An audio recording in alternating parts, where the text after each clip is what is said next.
So, ayun na nga mga katokmol, no? So, oras na ng kain natin, alas 12 na. So, wala na tayong patupik-tupik. Wala na intro-intro. So, tara na, let's go.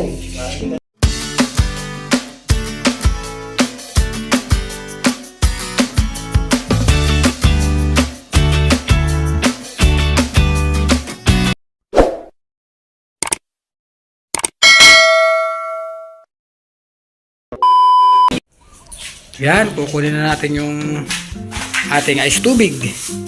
Tsaka yung bag. Kasi nandito yung baon natin.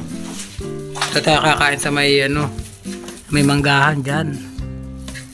Para malamig ba? Ay nako. Buti na lang kahit mahirap yung buhay contraction. Meron man ako misis na nag-aalaga sa akin kahit na minsan nag-aaway kami.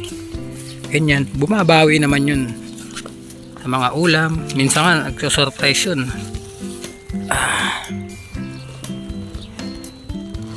Buksan na natin para kung natin baon.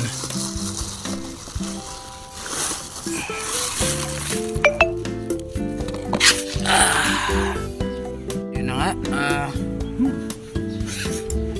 Kahit na mahirap ang buhay, maswerte pa rin ako kasi meron ako misis na nag-aalaga sa akin.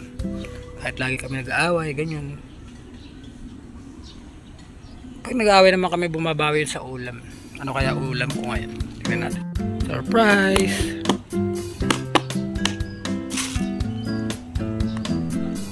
Ito.